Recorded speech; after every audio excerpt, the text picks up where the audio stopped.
If you just started training jiu-jitsu, you will probably know what cauliflower ears are. And if you don't, this is what they are, just plump looking ears. Some people out there actually want these ears, and there are people who will do anything to avoid them. And for me, of course, I am the latter. I do not want cauliflower ears. So first up, how does this even happen? Because something like this doesn't just happen out of nowhere. So you'll see a lot of MMA fighters with these ears. And of course, you'll see a lot of wrestlers, jiu-jitsu practitioners, judokas, and even football players can get them. So I'm just going to quickly mention this. I am not a doctor.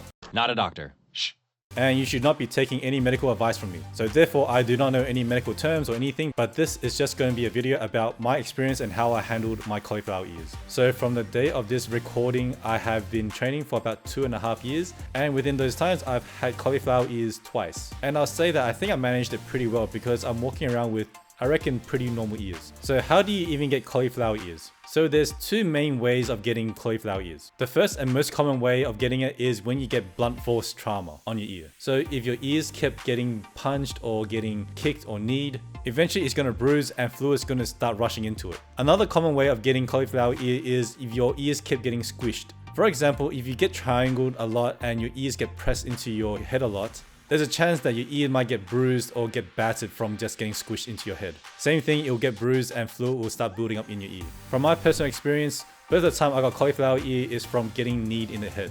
In both cases, they were caused by 2 spazzy white belts. So how do you know if you have cauliflower ears? First of all, you'll feel that your ears are burning, and you can ice them and do whatever you want, it will just still be burning. And then you'll notice that your ears are actually kind of purplish because it's bruised. And then not so long after that, your ears will fill up with some fluid and it will feel like a balloon. It will be squishy and it will hurt so much when you press into it. The 2 cases that I had cauliflower ear, I was getting a headache from just the pressure in my ear. So when she actually do something about it, my advice is to take action and actually do something about it within the first 24 hours to 48 hours. Because if you don't, it's going to harden and it's going to be permanent. And once the ear hardens, there's nothing much you can do about it. And from my experience, the hardening starts after 24 hours. But that also depends on how bad the damage is and how much fluid is in there. So if you don't want cauliflower ear, you really should do something about it really quickly. And also, just something that I've noticed is, depending on how much fluid is in there, if there isn't a lot of fluid, it might just harden really quickly. And if there's more fluid in there, it will take a little longer to harden, but doesn't mean that you shouldn't do something about it right away.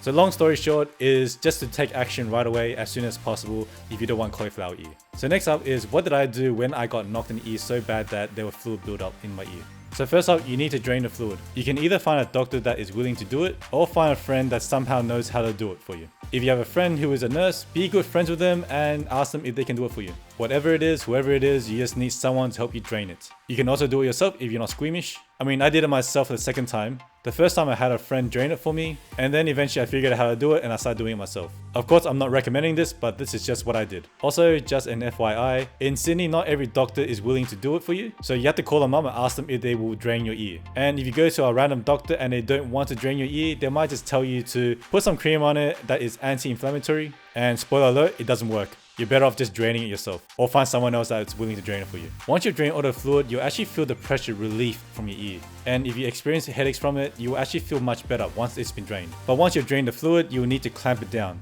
Otherwise, it will fill up with fluid again and it will bloat up again. So you'll need to clamp it down, and you can use anything to do this. You can use a laundry peg, a bulldog clip, or if you can, a pair of magnets. Or if you have the money, you can buy these really expensive magnets. So this is the one I got. It's called the Collie Bud. I know it's expensive and it's silly. Honestly, I panicked and I didn't want cauliflower ear, so I just got them. Really, they are just magnets that are lined up with rubber so it doesn't hurt your ear. And it comes in 2 sizes. So you can have a magnet that fits outside the ear and something that fits inside your ear. So again, you need to clamp it down once you've drained the fluid. Otherwise, it will just bloat up again and you have to drain it again. So now that you've drained it and you're clamping it down, you need to avoid putting any pressure on the ear. Otherwise, it will just take forever for it to recover. So my doctor told me that I can't sleep on my ear for a while, because any pressure will actually make it worse and fluid will get back into it again. So that's what I did. Yes, the weird thing is you can clamp it down and that pressure is okay, but if I sleep on it, it will make it worse. So I really don't know how it works, but I didn't question it. So if you know how this actually works, let me know in the comments below because I'm very curious. But anyways, you probably wouldn't want to sleep on the ear that is being clamped down because the magnet might just fall off.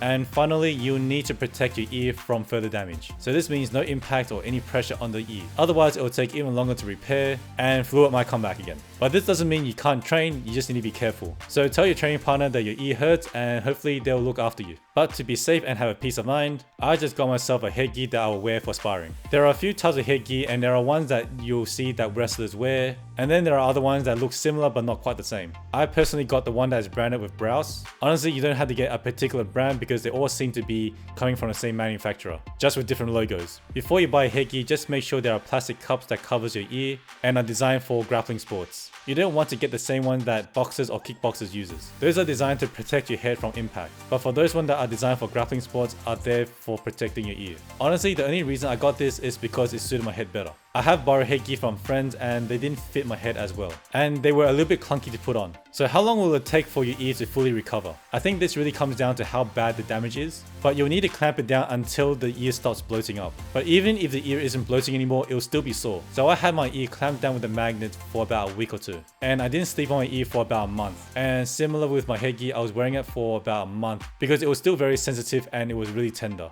And really, it depends on how bad the damage is, and everyone recovers differently. So my personal advice is, if you don't want cauliflower ear, you want to get the process started really quickly and get it drained as soon as possible. The longer you wait, the more deformity you're going to get in your ear. And if you like cauliflower ear and you want them, you're obviously in the wrong place and you should ignore everything I said here. And really, you should protect yourself at all times and cover your head whenever you're with someone who is really spazzy. And of course, accidents will still happen, and at the end of the day, you're doing jiu-jitsu, which is a combat sport. You just have to accept the fact that it can happen to anyone and you just happen to be the one who copped it. But one thing for sure, you just have to be careful and not get kneed in the head by a white belt. And I think that's it from me, and hopefully this is helpful for you. Hopefully you're watching this and you don't have cauliflower ear, and if you do, I hope this was helpful. Thank you for tuning in, and I'll see you in the next one.